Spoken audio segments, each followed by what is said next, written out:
뭔가 계속 씹고 있는 듯한 냠냠냠냠냠. 안녕하세요. 양신TV 거대 고양이 나은식 수의사입니다. 집사님들 생활 밀착 고민 상담을 해주는 저희 대집사 고양이 상담소 시간을 오늘 준비해 봤습니다.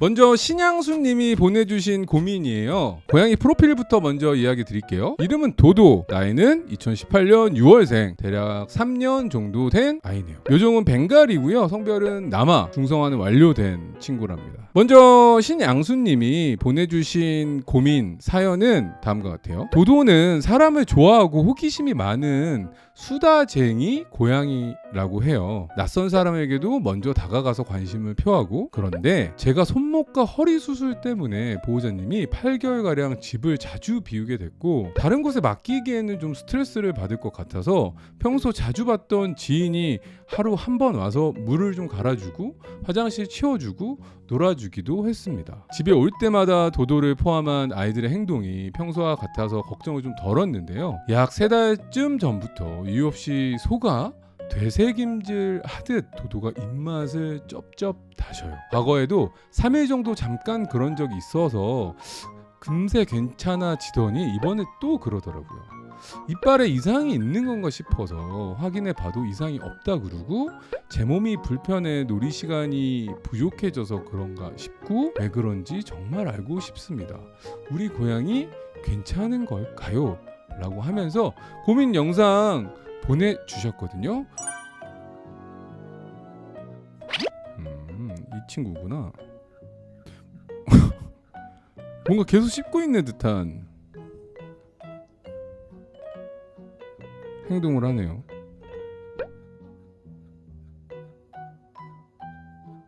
지금 고양이가, 도도가 어떤 행동을 계속 하냐면 냠냠냠냠냠냠 행동을 계속 하거든요.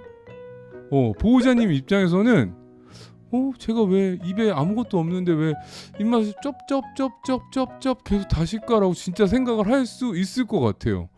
진짜로. 지금 보시면 입을 계속 쩝쩝댑니다. 입에 뭔가, 잠깐만요. 입에 뭔가 있는 것처럼, 이물감이 있는 것처럼 쩝쩝거리는 지금 행동을 하거든요. 이게 제가 지금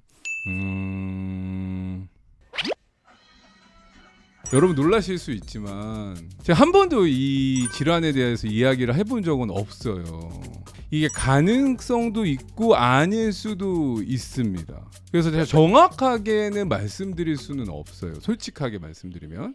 근데 이 영상만 보고 약간 가능성도 있을 수도 있겠다. 지금 도도가 치과 검사를 받았는데 치주 질환이 없다면은 이 질환에 대해서 한번 체크를 받고 치료를 한번 받아볼 필요도 있다라는 게 제 지금 소견이기는 해요. 그럼 그게 뭐냐? FOPS라는 질환입니다. 다들 생소하실 거예요. 이게 펠라인 오로페셜 페인 신드롬이라는 질환명이에요. 그러니까 고양이가 가지고 있는 얼굴 및 구강 내 통증이 있는 신드롬. 그러니까 뭐냐면 이게 통증이 있는 것처럼 느껴진다는 거죠. 그래서 이거를 약간 강박증, 그러니까 불편함이 있는 것처럼 혀를 계속 낼름거린다던가 계속 쩝쩝거린다던가 이런 증상을 계속 보이는 증상입니다. 그래서 제가 만약에 이 원인 FOPS라고 하는 고양이가 가지고 있는 안면 구강 통증 증후군이라고 하는 이 질환은 어떻게 보면은 흔할 수도 있는 질환이에요. 근데 많은 분들이 모르고 있는 질환이기도 합니다. 치주 질환이 있는지를 먼저 확인을 하는 게 가장 우선 질환이고요. 만약에 그게 없다라고 판단이 들면은 두 번째로 생각하는 거는 신경계 문제를 생각할 수 있고요. 세 번째로 생각할 수 있는 거는 행동학적 문제입니다. 그래서 보통 이런 경우에는 신경계 문제를 접근하거나 행동학적 문제로 접근을 하는 경우가 되게 많아요. 우선적인 과제는 치과 문제가 없어야 된다는 거죠.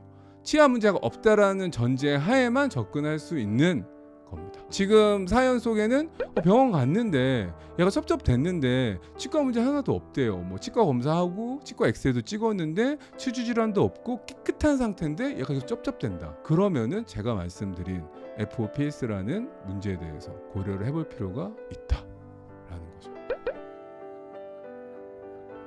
사연 속에서도 나왔지만 이런 환경적인 스트레스나 이런 것들 오랫동안 자리를 비운 것들도 트리거가 돼서 이러한 증상으로 발현되는 경우가 있기 때문에 저희가 행동학적으로도 이 부분을 강박증적인 상황에서 발현되는 경우로 보고도 있기 때문에 단순하게 신경통적인 접근으로도 뭐 생각할 수도 있겠지만 그런 환경적인 스트레스, 보호자님이 뭐 오랫동안 장기간 수술 때문에 뭐 시간을 비우고 아이가 스트레스를 받았고 환경적인 변화 때문에 그게 내재돼 있다가 터지는 경우다.